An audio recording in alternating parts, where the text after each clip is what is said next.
KSEBയിൽ ആവശ്യത്തിന് ജീവനക്കാർ ഇല്ലാത്തതിൽ ഗുരുതര പ്രതിസന്ധി. 35,917 ജീവനക്കാർ വേണ്ടിടത്ത് നിലവിലുള്ളത് 26,488 പേർ മാത്രമാണ്.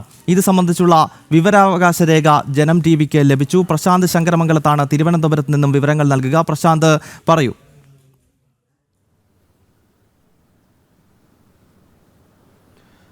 ഗൗതം, KSEBയിലെ കടുത്ത പ്രതിസന്ധിയാണ് ഇപ്പോൾ ചർച്ചാ വിഷയമാകുന്നത്. ആവശ്യത്തിന് ജീവനക്കാരില്ലാത്തത് പ്രതിസന്ധി സൃഷ്ടിക്കുന്നൊരു സാഹചര്യമുണ്ട്. ഇത് സംബന്ധിച്ച വിവരാവകാശ രേഖയിലൂടെയാണ് ഇക്കാര്യം നമുക്ക് മനസ്സിലാക്കുന്നത്. ചീഫ് എഞ്ചിനീയറുടെ, അതായത് KSEB ചീഫ് എഞ്ചിനീയറുടെ ഹ്യൂമൻ റിസോഴ്സ് വിഭാഗത്തിൽ നിന്നും ലഭിച്ച വിവരാവകാശ രേഖയാണ്. ആ വിവരാവകാശ രേഖയിലാണ് ഈ വിവരങ്ങളെല്ലാം ഉള്ളത്. അതായത് നിലവിൽ KSEBയിലെ ഉദ്യോഗസ്ഥരുടെ എണ്ണം, വിവിധ തസ്തികകളിലായിട്ടുള്ള ഉദ്യോഗസ്ഥരുടെ എണ്ണം 26,488 എന്നാൽ ആവശ്യമായത്, നിലവിലെ ഒരു സാഹചര്യത്തിൽ ആവശ്യമായത് 35,917 ജീവനക്കാർ വേണം. അതായത് 37,917 ജീവനക്കാർ വേണ്ട സ്ഥാനത്ത് ഇപ്പോൾ ജോലി എടുക്കുന്നത് 26,488 പേർ എന്നാണ് ഈ വിവരാവകാശ രേഖ സൂചിപ്പിക്കുന്നത്. മാത്രമല്ല KSEB സംബന്ധിച്ചിടത്തോളം വിവരാവകാശ രേഖയിൽ മറ്റൊരു കാര്യം കൂടി പറയുന്നു.